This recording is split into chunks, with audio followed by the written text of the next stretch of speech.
pouco mais sobre a doença do silicone porque ela tem uma amiga que precisou tirar a prótese, pois desenvolveu depressão e doenças autoimunes. Então, isso aqui, assim, esse detalhe, né? Porque assim, a gente sempre recebe essa pergunta aqui na live, né, sobre a doença do silicone, mas o detalhe que você colocou aqui sobre a questão da depressão e da doença autoimune é que me chamou a atenção, doutor. Sim, sim.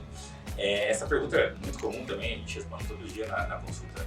E eu sempre falo, até antes de começar a falar isso, que às vezes a gente vê, hoje em dia, o fenômeno de rede social, de internet, Twitter, essas coisas, Instagram, ele está provocando, não só na medicina, tá? Isso em qualquer coisa, está provocando uma dissonância de probabilidade de acontecer alguma coisa com a real, tipo, que as pessoas acham de probabilidade do que é real. Então é muito diferente o mundo digital com o mundo real. Isso acontece também na cirurgia, porque às vezes você escuta falar na internet sobre silicone, que você escuta tanto falar, muita gente falando, postando, escrevendo, que parece que ela é muito mais comum do que na verdade ela é.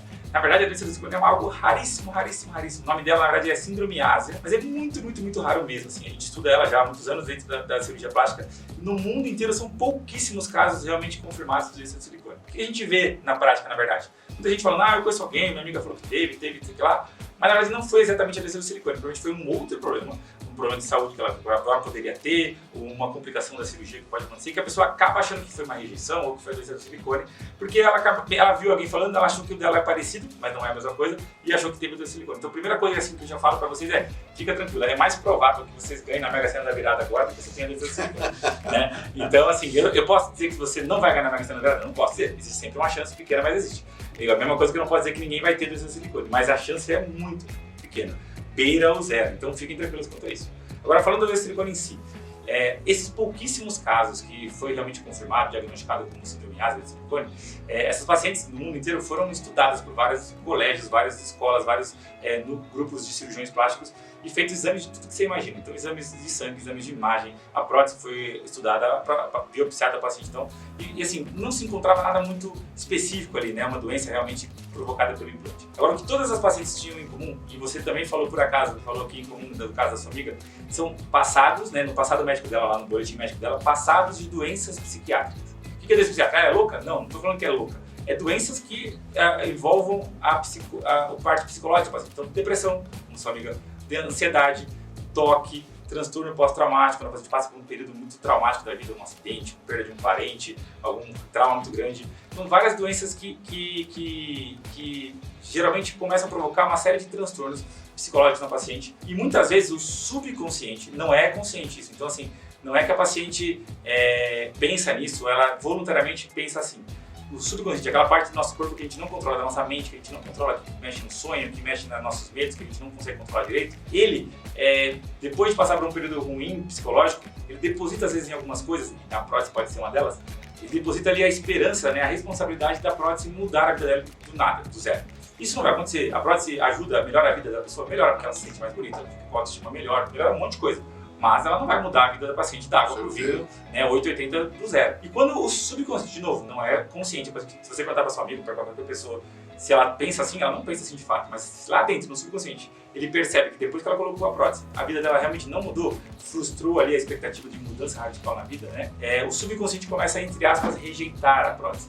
Então, realmente, é uma rejeição psicológica, ou o que a gente fala melhor, psicossomática, que é aquela coisa que é a cabeça que faz aparecer sintomas verdadeiros. Então, a paciente que está com isso, não quer dizer que ela está inventando um sintoma, que ela está inventando uma doença. Não, não, não. Ela está tendo realmente essa manifestação clínica, mas já algo que, na verdade, está aqui dentro, na cabeça dela. Eu vou dar um exemplo, não é exatamente a mesma coisa, mas para vocês entenderem. Quem é um pouco mais velho da minha idade vai lembrar de uma época que teve a pulseirinha do equilíbrio, a pulseirinha de borracha, que foi um surto coletivo aí, que todo mundo achava que era a pulseirinha que você colocava e você ficava mais forte, mais inteligente, com mais equilíbrio, que isso eu chamava equilíbrio. E as pessoas realmente colocavam e achavam que realmente ficavam e ficavam, assim. Ela sabe que eu não conseguia pular um muro, aí eu botava, pulava um muro. Olha, não conseguia fazer uma prova bem, aí botava, ia melhor na prova. O fato do seu subconsciente acreditar em alguma coisa, ele realmente consegue desbloquear coisas do nosso corpo, provocar sintomas, provocar melhorias no nosso corpo. Então é muito louco o que a parte psicológica consegue fazer com a parte física ou biológica do nosso corpo. São detalhes que a gente às vezes tenta separar essas coisas, mas elas não estão separadas, né? O nosso corpo biológico, físico e a nossa mente e a saúde mental estão intimamente relacionadas. Uma coisa atrapalha a outra. Então, não dormir bem, não se alimentar bem, não fazer exercício físico que vai estragar o teu corpo físico também pode estragar a tua parte psicológica. E vice-versa também. Você pode comer bem, malhar bem, fazer tudo. Mas se você não cuida da sua saúde mental, você pode depois trazer malefícios para o seu corpo biológico e físico, da parte mais palpável. Então, a doença da silicone é muito confundida com outros transtornos que tem a ver com a parte psicológica, então fica tranquila. É muito raro. Talvez a sua amiga tenha alguma coisa parecida, mas não necessariamente é a doença da silicone, ou uma variante ali, uma variável assim da parte psicológica dela, ou toda a parte, às vezes ela já tinha uma doença imunológica, né, autoimune, e também nunca descobriu, porque nunca fez cirurgia, nunca fez exame, e ela fez uma cirurgia, e não é a prótese em si. O fato de você fazer uma cirurgia, todo paciente que tem uma doença imunológica, uma doença autoimune, que a gente fala, às vezes ele está super bem. Quando você faz uma cirurgia de prótese, uma cirurgia de apendicite, uma cirurgia cardíaca, qualquer coisa que desorganiza o corpo dela, provoca um desarranjo ali, provoca um chacoalhar ali no corpo como um todo, isso faz com que essa doença que estava quietinha e controlada, ela possa descontrolar. E a prótese em si não tem nada a ver com a história. E às vezes ela nunca soube que tinha doença, porque ela nunca fez nada que pudesse descontrolar a doença dela. Então, tive muita paciente achando que tem muito mais doença de silicone por aí do que tem de verdade. Ela é muito rara. Provavelmente você nunca vai ter, ou nem ninguém que você conheça. Mas, como eu falo, é sempre bom a gente avaliar caso por caso. É sempre bom procurar a gente no consultório pra gente poder ver o caso direitinho e explicar pra você. Com certeza. Mas fica tranquilo. Se o seu, igual a da outra que tinha medo lá de riscos, se a sua é o grande empecilho pra fazer uma cirurgia dessa é só a doença de silicone, fica tranquila, pode fazer tranquilo que a chance de você ganhar, de você ter isso, é menor do que a chance de ganhar na Mega Sena.